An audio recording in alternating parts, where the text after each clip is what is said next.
It is a lot and a lot of work, and we owe a great debt of gratitude and thanks to these men. And then all of the proceedings, getting things together and cleaning up afterwards, it was quite a feat. So we want to thank everybody who had a special part in that. Of course, we had the rain. It rained a little bit while we were tying everything together, and there were about 10 shells that did not go off because they had too much moisture in them. And so Mike went around and checked all the tubes, because legally we have to fire everything off. If we don't, then we have to soak it in water because it could be a hazard. And so he went around lighting them. Of course, that took a little bit of time. And in doing so, after the conclusion of the whole thing, about 5-10 minutes later, a shell will go off, every minute or 30 seconds. And so, we heard a few people, ask, hey, what's going on? And I wanted to share with you a text that I received after those fireworks were being lit.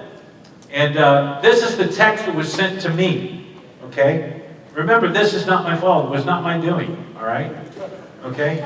It says, your fireworks are just like your sermons. Just when you think it's done, wait, there's more. And then this picture right here. Wait, there's more. Hey, all I can say is you can't get too much of a good thing, can you? So, Mike McDaniel isn't here today, but you thank him for that, okay? He's the one who's behind all of that. Now, the question that you may have been asked, and maybe you ask others, especially children, is this question. What do you want to be when you grow up? What do you want to be when you grow up? Anyone brave enough, any adult brave enough, wanted to say what they wanted to be when they were a child? I wanted to be a teacher. Teacher? I wanted to play in a big band orchestra. You wanted to play in a big band orchestra. Right. Auto technician? Anybody else? Joyce? I wanted to be a cruise line coordinator. Oh, you did? I wanted to be their social coordinator. Oh, my. You could do that. Anybody else? A horse jockey. Yeah. There's a lot of things kids want to be when they grow up. I have a grandson who wants to be a squirrel. I won't tell you which one. But he's funny. What do you want to be when you grow up? I want to be a squirrel. You see, sometimes children, they have these ideas of what they want to be. Sometimes it's grander, sometimes it's fabrication, but yet the simple fact is that question is asked so often of children. What do you want to be when you grow up? Why? It's because that's what children, they think of, what am I going to be? What am I going to become? The vast majority of children never become what they want to be. Because as we've gotten older, we recognize what is expected and what is dreamt. What do you want to be when you grow up? Maybe a better question is, what have you become? What have you become? What about your dreams? Where are you going? Where are you headed? What's driving you? What's keeping you going? Maybe your dreams? Maybe your drive. Maybe your dreams are driving you, or possibly your desires. Maybe you could say today that it's self-determination that is driving me, or self-ambition, or self-motivation. Maybe today you're living in the shadow of someone else's dreams. You're living in the shadow of someone else's life. You may have embraced and taken that dream for yourself, or some of us kind of live under the shadow of someone else's unexpected dream, and we just can't live according to their expectations. There's some people today that live in fear. A fear of letting someone down, or disappointing, or even control. Maybe you're living life according to the circumstances or what life brings you. That many people live that way. Oh, I'm just doing the best with what I got. Just doing life. You see, there's many of us today with all kinds of different, these aspects of life. Making the best of it. Not really satisfied, but you're making it work. You're making it acceptable. You feel trapped. You feel helpless, but you know that you're a survivor. Yes, it's true, the driving forces of life and others and circumstances can be quite productive. Like the word says, spare the rod and spoil the child. You see, there are outside motivating factors within our lives that we need within our life in order to move forward. Now, last week we spoke about faith and the aspect of faith and risk. Faith is a risk. You have to step out and take a risk and take a chance, because faith is the substance of things hoped for and the evidence of things not seen. Faith will always be challenged. Faith will always be challenged by doubt and unbelief. But what happens is faith holds on to an assurance, an unseen reality, and it trumps every looming question and risk. That's our faith in God. We've been talking about that, and today I want to continue with the 5 R's of faith, and just like the 3 R's of education, reading, writing, arithmetic, even though it's not really grammatically true or correct. But yet when you look at this aspect of faith, I want to look at the relocation of faith. The relocation of faith. In other words, faith is not dormant. Faith does not stand still. There is movement in faith. In other words, there must be a reaction and a response whenever faith is there. In other words, you got to go for it. You are all in. Fill in this statement at the very top. You can't keep your hands folded or your feet still if you're going to walk and live by faith. That's right. That's right. Are you sure about that, Pastor? Well, faith without works is exactly. Faith without works is dead. You can't move forward in faith with your hands folded or your feet still. You've got to walk in faith. You've got to live in that. In other words, my faith is seen by my lifestyle, just not by my words, or not just by my confession or my ideas or even sitting here today. It's when you put faith or actions behind your convictions and your faith. What will happen is faith will move you from one place to another. There's movement in faith. Abraham is called the father of faith. Why? Because God told him to move. You see, he was a pioneer. He was a man who was the first one to believe God unreservedly. He was the frontiersman.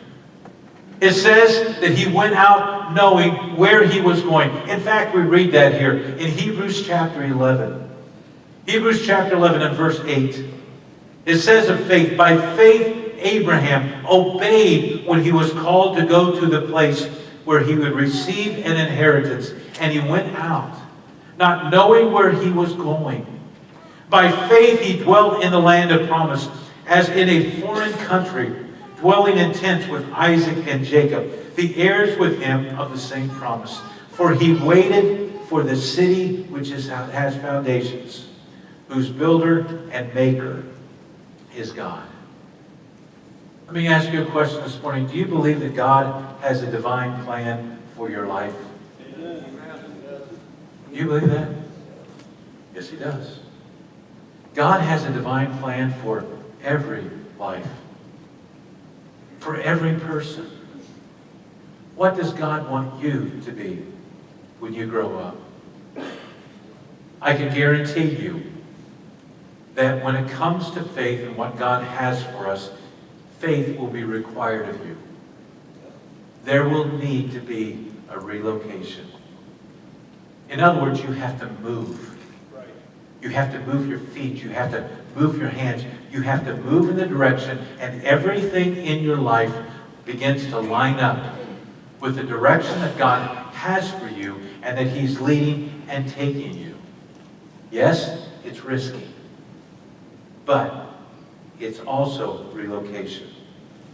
You may not move your physical feet or your a vocational employment change, but you have to have a relocation of your dreams, your affections, your desires. It requires a change of heart, a directional change. Number one here, a faith of pursuit. A faith of pursuit. Relocation is a faith of pursuit. Look at Abraham. Who was he? Father Abraham had many sons. But he began as the son of Terah, and he lived in a place called Ur, the Ur of Chaldees. It was in Ur that Abraham, whose name was Abram at this particular time, met his wife Sarai. And there he married her. Now, Terah, his father, was a rich and wealthy man. And we find that Abraham himself was very established and wealthy. At the time in Genesis when God called Abraham, he was middle-aged. He was in that area, but many say that he was about 70 years old. Now, 70-year-olds today, that's a little bit up there in the senior range, right? But when you look at how long people lived during that time, it was just the middle of his age. 70 years old, he had a large household. He had an extended family, and he was growing investments. He had a large farm. He was respected and he was honored by all. Now, many people believe that Abraham was sheltered by God and protected by him. In other words, God just kind of pacified Abraham and kept the enemy away and took care of him. After all, he was the chosen one by God. Some believe that, that God would have a lot to let down, so he did not want to fail as far as Abraham was concerned. But yet, God did not give Abraham a break. Abraham was tested. He did not get a free pass. He was proven. Well, one day God met with him and told him to leave his home, his land, and his security. He lived in the Ur of Chaldees. The Ur of Chaldees was a wealthy place. It was a productive land where the wealth just flowed, and caravans traveled through Chaldees to every part of the world. And Abraham was called to leave all of this. Wow. To leave his home, to leave his family, to leave his ranch, to leave his farm, to leave everything, and to go where? Where, God? God just simply said, I will lead you. You see, Abraham was going to leave everything behind. You see, we have to be careful not to idolize the past. Because virtually all of us, when God called us to Himself, we had to leave something. Whether it was a lifestyle, whether it was friends, whether it was attitudes, whether it was our desires, we had to leave those things, and we had to come and we had to follow Him. We had to move our hearts, we had to move our desires to Him. And we can never become like Israel did on the cusp of the promised land, when they saw everything that God had for them, but yet in their discouragement, they did not want to put action to their faith, but they wanted to go back to Egypt. You see, faith in God is a pursuit of Him. That's right. You see, God wanted Abraham to experience greater blessings in his life. I want us to all admit today that God does not want to bring difficulty and hardship and trial and pain. He wants to bring joy and blessing and goodness and love in our lives. That's right. Amen. Because that's the God whom we serve. All of those other things, those are part of the world. But yet, as the enemy was deceptive in the Garden of Eden, he is still deceptive today. How many people believe that there's joy and greatness in the world, but when you look at God and religion, it looks like, hardship and toil and parameters? No. The joy of the Lord is my strength. That's right. You see, we need to recognize that God has the very best intentions and plan for your life and will. And because of that, what we find is that Abraham left his tent. He left his house and he packed the tent. In other words, he left his productive land to journey to the unknown. Why? Because God asked him to. Have you ever had to step out in faith when God has kind of just tapped you on the shoulder and said, hey, you just had to step out in faith and you had to say, okay, God, not only is this a risk, but I have to put action to this. This is exactly what Abraham did. Fill this statement number 1. Pursuing God often requires blind faith. Blind faith. Trusting Him to direct our every step. Abraham started out clueless, without direction. God just simply told him there was a place of inheritance waiting for him. That's all he was told. He was not given any direction. He was not given a map. He was not given a GPS. He was not even given a location. He was just simply told to go. Now let me ask you something. How much faith does that take to pursue that? Everything. You see, oftentimes we want our God to check all the boxes off before we do anything. God, you just have to tell me again, show me, do this, do that, do that. But yet, God just simply told Abraham, I want to bless you. I want you to leave this land, and I just want to bless you. And it says that in Hebrews chapter 11, that he went out not knowing where he was going. He was just going to go out and wander and allow God to lead his steps. You see, that's blind faith. And when I say blind faith, it doesn't mean that it's bad. What it means is he was completely trusting in God to direct his steps. What a remarkable response to pursue without clear direction and all the details. He had the assurance that God would lead and guide him. You see, we may not always know the way, but we always know the guide. Because of that, in Genesis chapter 15, verse 6, it says of Abraham, Abraham believed God, and God accounted it unto him as righteousness. Now, I know today that our young people and our kids, they have a whole life in front of them. They're trying to plan the direction for their life and where they're going and what they're going to do. And sometimes we kind of question, okay, God, what do you want of me? Where should I go, or what should I do? Not only of our children, but even us as adults. And sometimes to know the will and the direction of God sometimes can be a little foggy or a little dark right now, just like our lights here. You guys want to pop up number 4 again? Pull it down and push it back up. I think it's number 5. But have problems with our lights. Is that going to work? I guess it's not. I guess we don't need them anyway. In conclusion, there we go. There we go. There we go. There. Here they are. You see, the challenge that we have in our walk is that we're always questioning, God, is this what I should do? Is this where I should go? Or whatever the case. But the fact is that God tells us and He directs us. Sometimes it's just a knowing. It's hard to describe, isn't it? When you just know that you know. It's not that God sends you a letter or writes it on a wall, but you just know.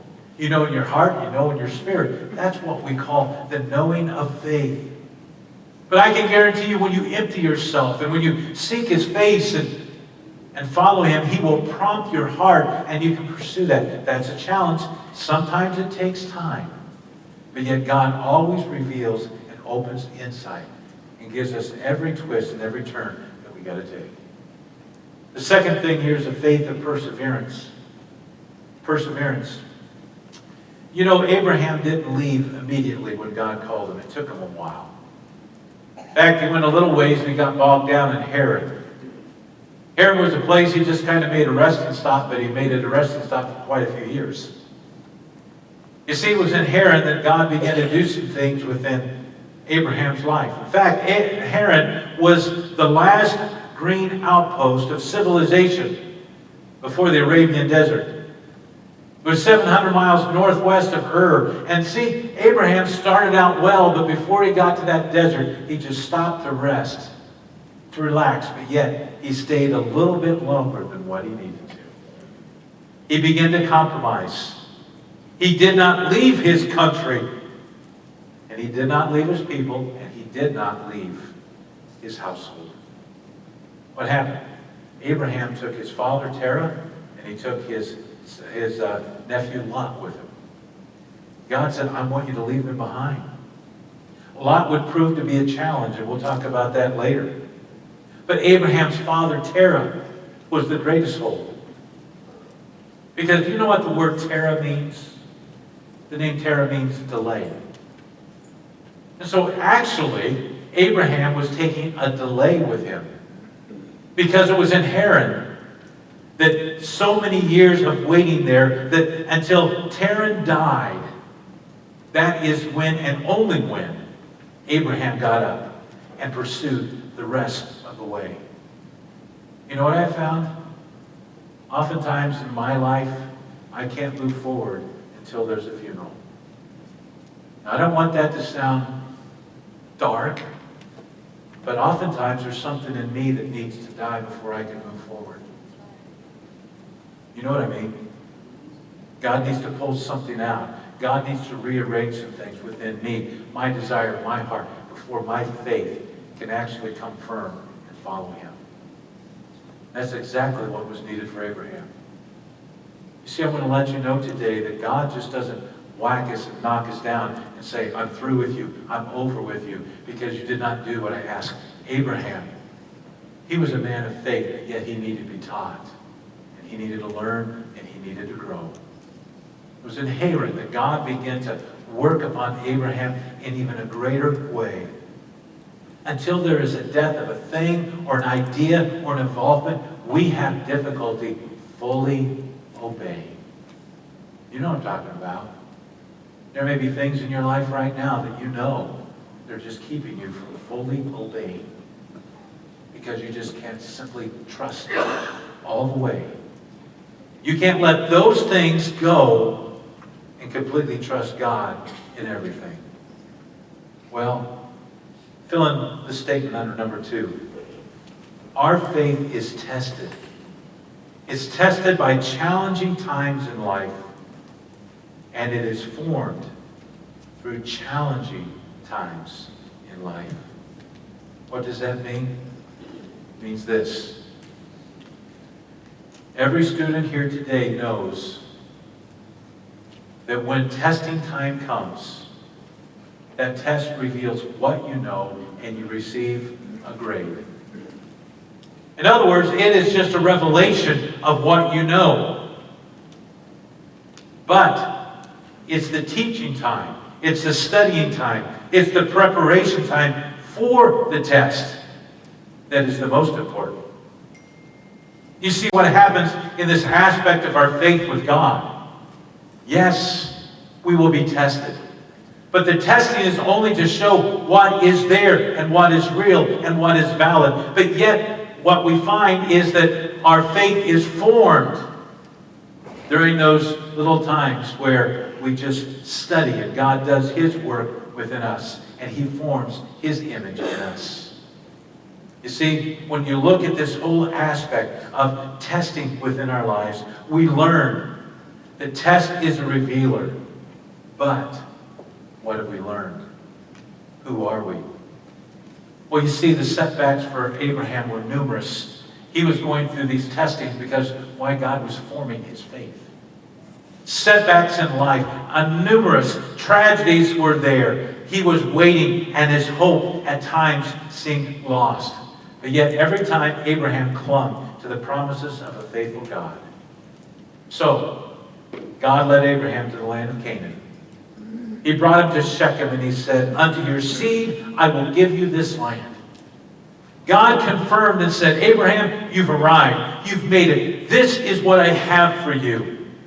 But did you know that it was in Shechem that he would experience his greatest test of famine?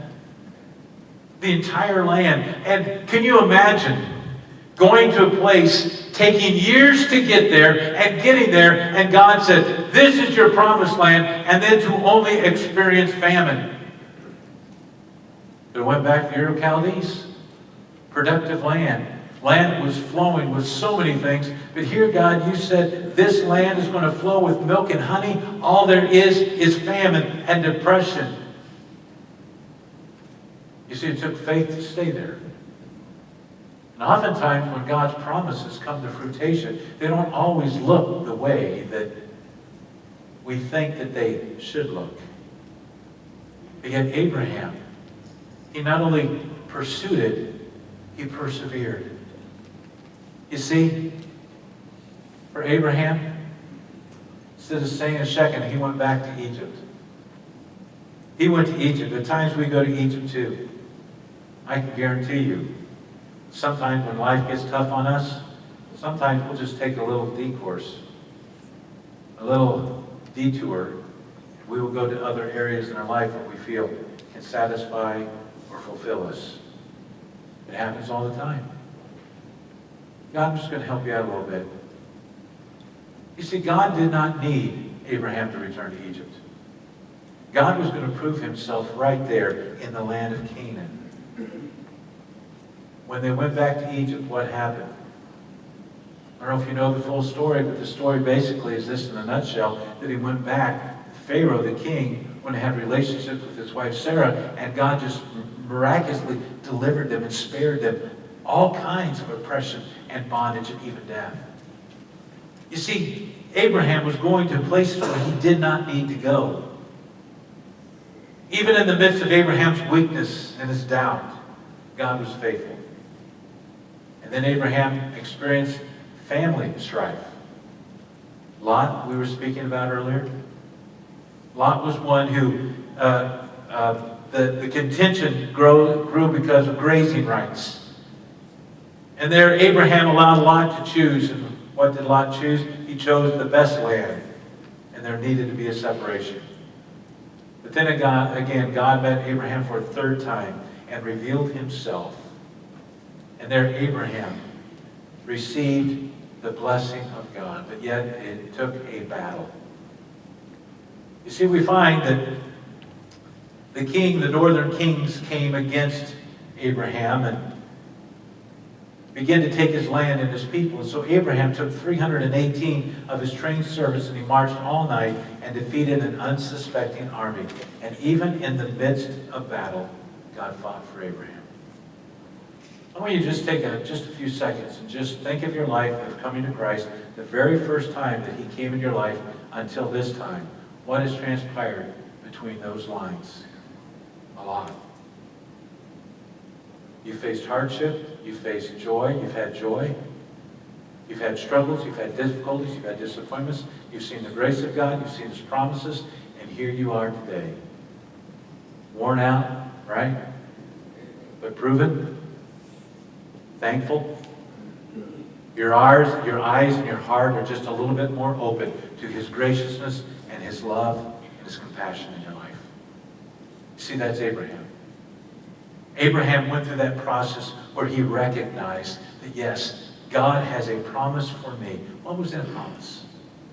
God promised Abraham of a great nation to bless him, to make his name great. He said, you will be a blessing. You will bless those who bless you, and those who curse you will be cursed. Of all the families of the earth will be blessed because of you. But there was one promise that Abraham was holding on to that was not fulfilled, and he reminded God of that. He said, God, I am still childless. So what did Abraham try to do? He tried to help God out. Hey, God, I'm going to have a son, or I'm going to have an heir through Hagar, which was Sarah's handmaid. At that particular time, Sarah said, hey, I'm childless, I'm barren, sleep with Hagar, there you can have a child, and da-da-da-da. And what we find out is God said, that's not the plan. That was not God's divine plan. God's divine plan was to open up the womb of Sarai, and that through them, God would bring this heir. And how do you know that the war between Isaac and Ishmael is still going on today? Why? Because man thought they'd help God out instead of just simply believing. How true is that for your life and for mine? You see, faith is one that pursues him, but it also perseveres no matter what. His name was changed from Abram to Abraham. You see, Abraham thought that God was taking too long. But then, after this rebuke from God, God opened up Sarah's womb. Jacob was born. The divine promise was fulfilled. And you know what? From that day forward, Abraham was never the same. He was never the same. Why? Because he was a man of faith, because he saw God take him through the most difficult times of his life, and he never strayed from God. Why? Because he learned a lesson. Why? Because his faith was made in thorns. It was tested and challenged, but it was made and formed through the difficulties of life. Number three,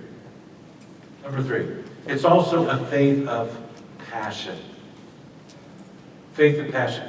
Abraham's passion was to see and lay hold of the promise of God. But did you know that that promised land that God had given him, land of Canaan, the land that was flowing with milk and honey, that Abraham never really did inhabit the land? He dwelt in tents. He lived in what we know of as Israel today with tents. He was just a wanderer. He was one that would just go from place to place. He never built a city. He never had a home. And in fact, he never attempted to build a permanent structure.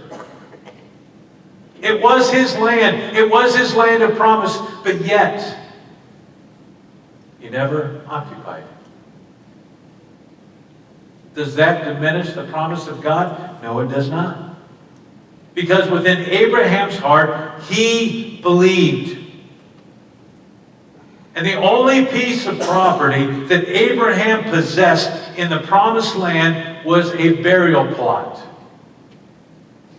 When Sarah died, he bought a burial plot, and there he buried his wife. And later, he was buried on that same land. Isn't that amazing? That within Abraham's life, his faith went to a place of passion. That he was passionate about believing no matter what. How many of us can say that? When God doesn't work according to our timetable, God times up. Our passion begins to wane. We begin to feel and begin to think that God's just not coming through for us, or maybe we need to do something different. We get to antsy, and we get very quick and impatient, and we begin to go down different roads. And see, the simple fact is, my friends, what is driving you is your passion. Your passion for Him. And this is what Abraham finally found in his faith. He had a passion to leave his home, but he had a passion to stay and a passion to believe in this promised land. But yet, I want to read for you here in verse 10. It says, "For he waited for a city which has foundations, whose builder and maker is God." You see that burial plot that he owned in the land of Canaan? He knew that that was God's inheritance for him, but he looked for something even greater. He looked for a city that was built not by the hands of man. Fill in this statement under number 3. Our passions must die for His passions to live in us. Our passions must die for His passions to live in us. As wonderful as the earthly promises God would bring to his life, he fixed his eyes and heart on something bigger. something that was out of this world. Now, you were asked this question when you were a child, what are you going to be, or what do you want to be when you grow up? Now, let me ask you, as an adult, when are you going to die?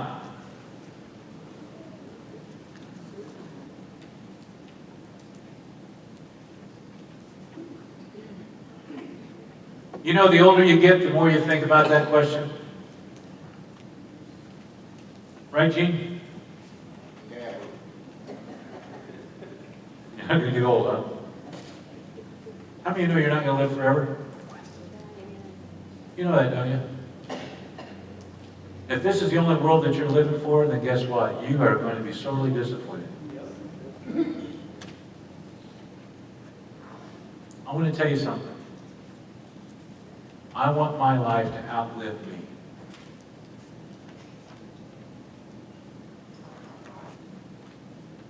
I have grandkids that I will not see grow up. I pray that I see great-grandkids, but I may not. But in 20, 30, 40 years, if the Lord tarries, guess what? I won't be here. But that which I have established, just like Abraham through his faith, through a legacy, I pray that that legacy and that faith will live on. Amen. That's right. And I recognize and realize that this is that my life here, and the word says 70 years or in that area, if that's all that we have, guess what? I have a life, I have an eternity with Him. Amen. What are you living for? What are you living for? You see, I want to make every day count. Because I know that my passions must die. My desires for the things of this world. And I love it when God gives me those little things of this world. You know what I mean?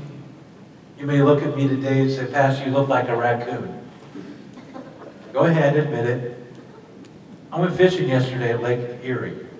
Dave Van Houten invited me to go on a fishing trip, a walleye fishing trip, and said, sure. And I never wear sunglasses, so I thought I'd wear sunglasses yesterday. So you can tell. Now, as I was fishing out there, I was just thinking of Dave and everything he's done. And in fact, I went fishing with Dave yesterday to get to know Dave a little bit better, but I went in honor of Donnie. Because Donnie would have been on that trip. So I went to honor Donnie and just to realize all that. And I just, at the end of the day, I was just so thankful. Man, God, you were so good to me. You didn't need to do that for me, but you did. You see, there's a lot of things in life that God just gives us as those extras. But the basis of our life is not found here in this world. It is found in another world. We may not be able to touch it right now, but we sense it, we know it, and we can feel it. The blessings that God has for us is greater, and our passion must be His passion. As wonderful as the worldly promises of God could bring within Abraham's life, he fixed his eyes upon something bigger. Where are your eyes today? Where are your hopes? Where are your dreams? He did not look to a land of Canaan, but for a city whose foundations lied outside the limits of the seen and the temporary. He looked for the foundations of a place that was established, the promised land of heaven. Paul wrote in Colossians chapter 3, verse 2, set your mind on things above, not on things below. The promises of the next.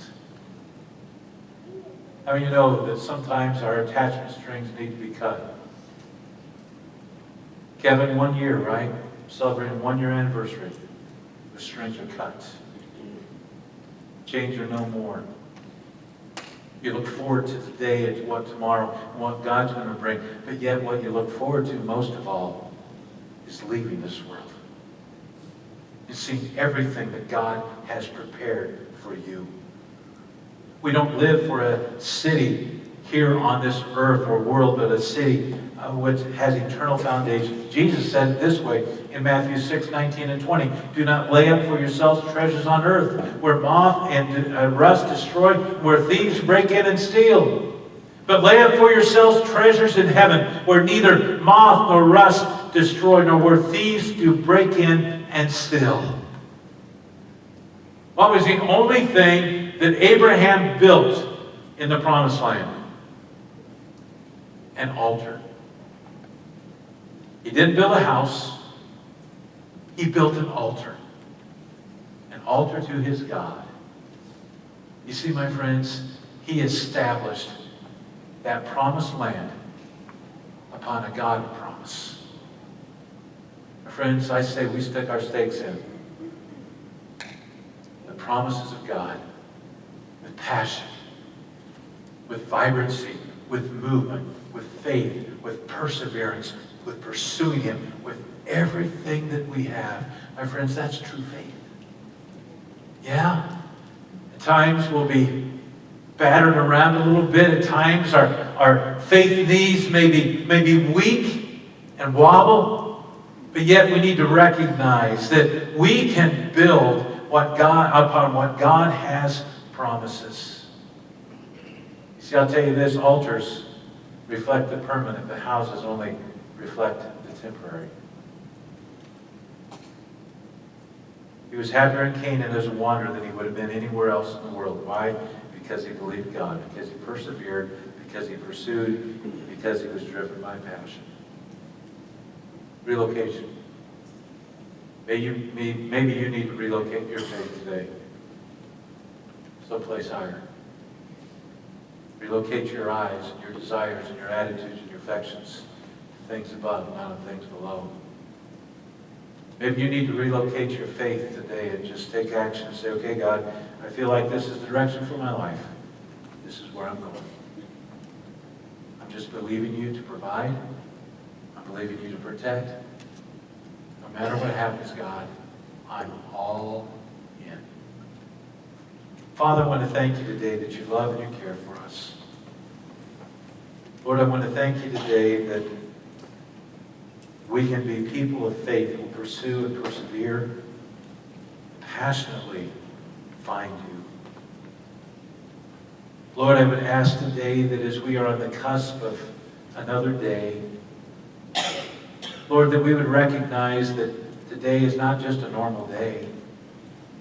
This is a day, Lord, when you desire to speak to our hearts and to our lives. God, you desire to bring something within us that is far greater than what we can ever imagine. Lord, I don't know exactly what's going on within every heart and life here today, but you certainly do. And God, I would pray that by your divine Spirit that you would just speak to every heart here today and remind them that you do have a divine plan and purpose for their life. And God, if it could only come to a place where our faith is active, we pursue you with passion, with diligence, with perseverance. And Lord, I pray that we could find that, Lord, it's not at the end of a rainbow, but at the end of our lives. We find something that is greater than what we could ever expect or imagine. Lord, I'm thankful that we don't have to wait for death to experience you. We experience you now. By faith, you sustain us. By faith in your Spirit, you provide for us.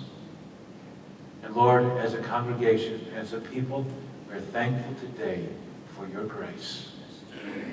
May we be people of passion. May we be people of pursuit. May we be people of perseverance. For your name's sake, for your kingdom. In Jesus' name we pray.